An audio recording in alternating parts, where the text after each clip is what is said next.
Hello and welcome at Tech and Just Virtual Tutor channel. We hope that you will enjoy your stay here and benefit from these tutorials which are provided on this channel. Okay, before we start this tutorial, we request you to subscribe this channel, hit the bell icon and watch the complete tutorial. Alright, so this tutorial of biology is about the introduction to cells. And in this tutorial, we will talk about the discovery of cell, why do we call it a cell, and moreover, why it is called the basic functional unit of life. And then, at the end of this tutorial, we will also talk about the cell theory.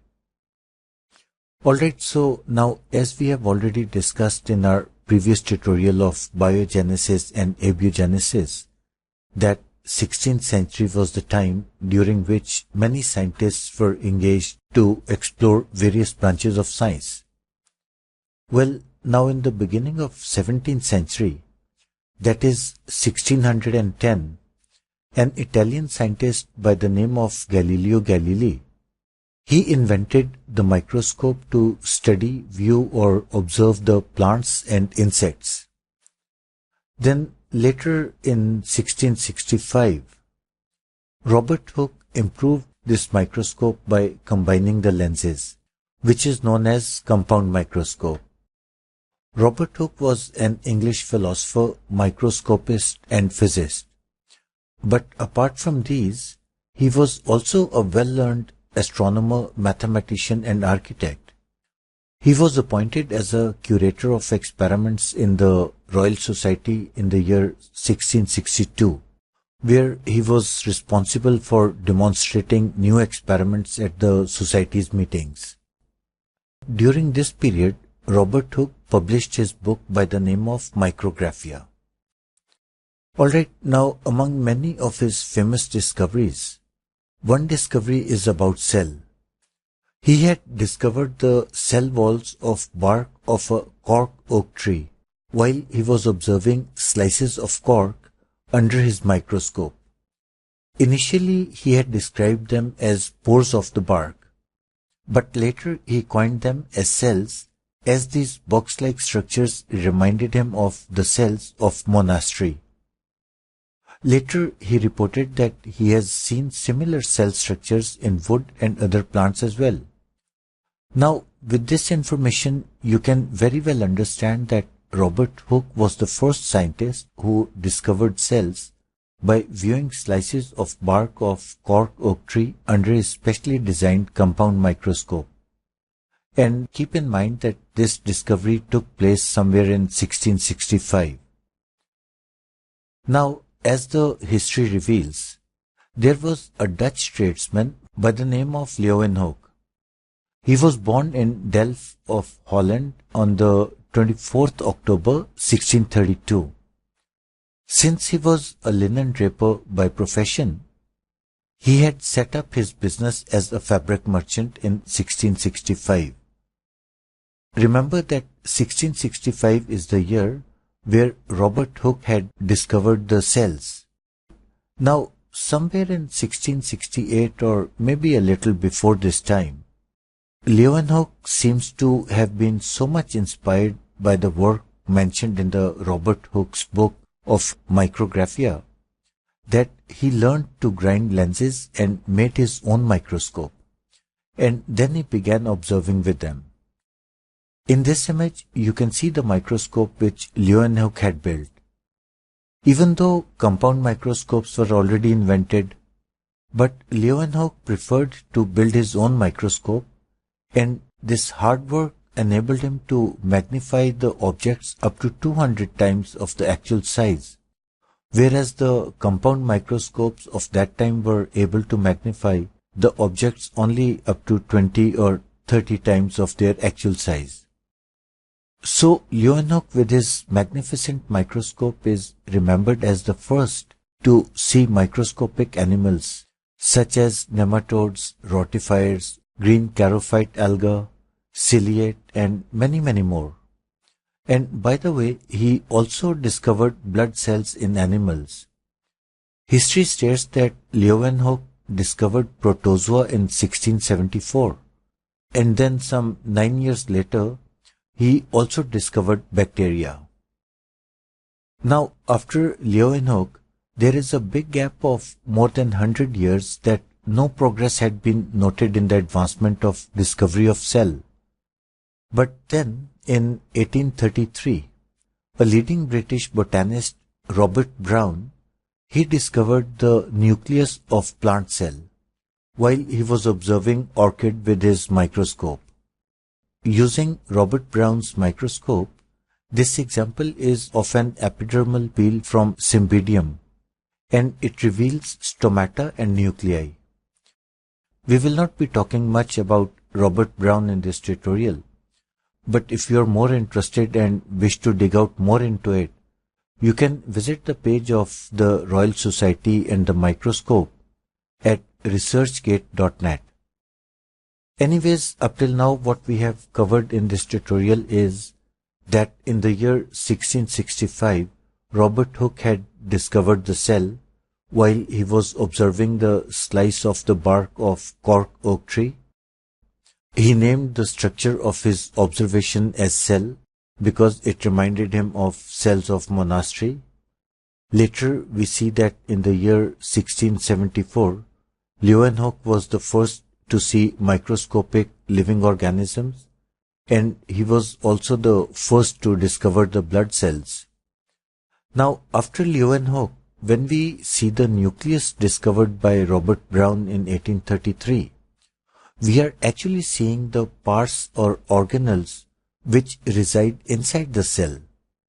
So, this is the right time that you should understand about the organelles first. Well, as it has been said that organelles are the parts which reside inside the cell, or it can be more easily said that cell is composed of different types of organelles. These different types of organelles have specific jobs or tasks to perform. We will discuss about these tasks in the forthcoming tutorials.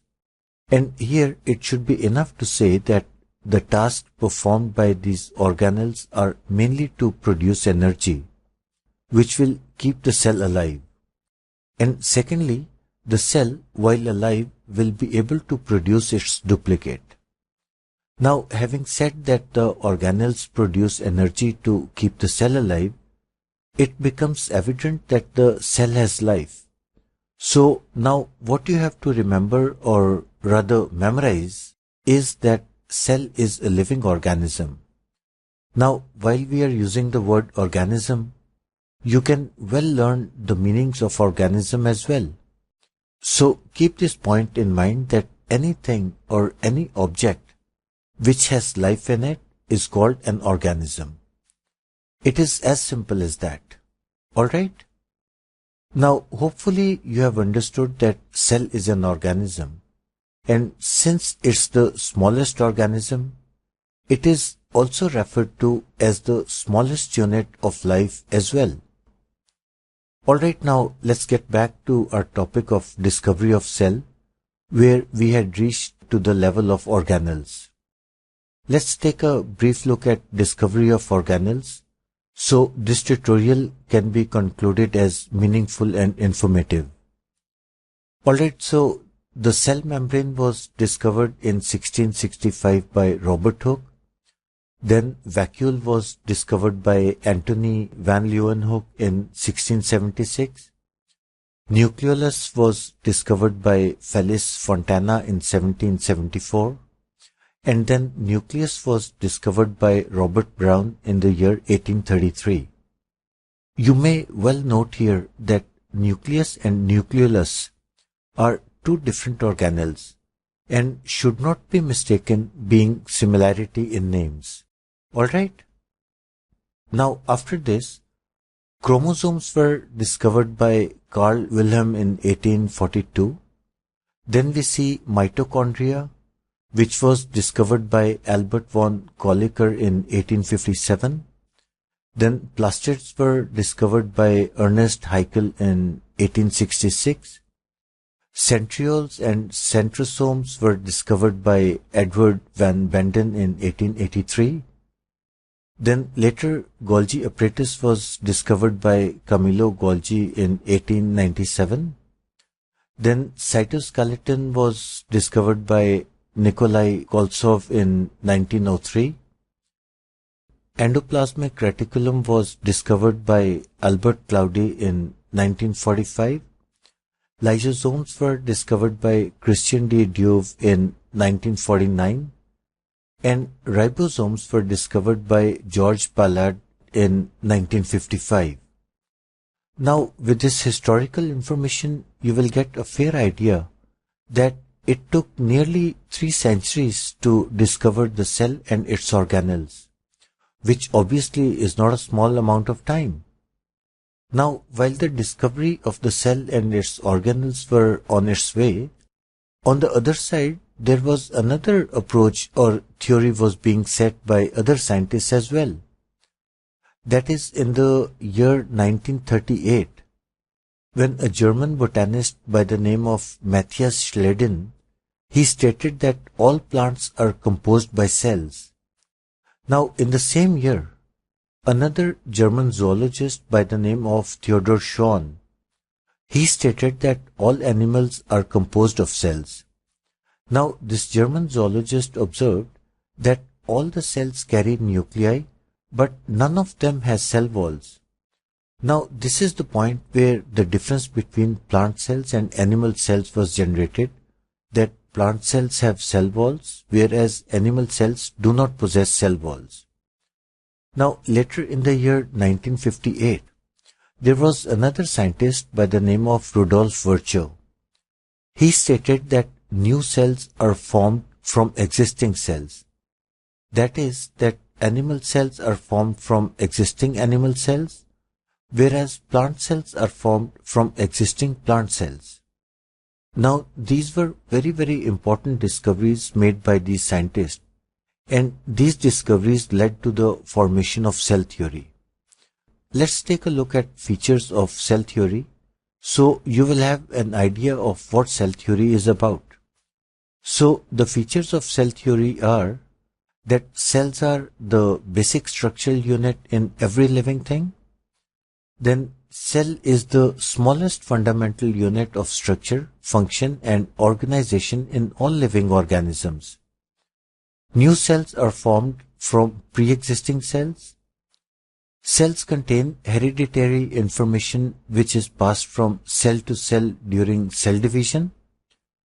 All cells are basically the same in chemical composition. That all energy flow, that is, we are talking about metabolism and biochemistry. All energy flow of life occurs within the cell.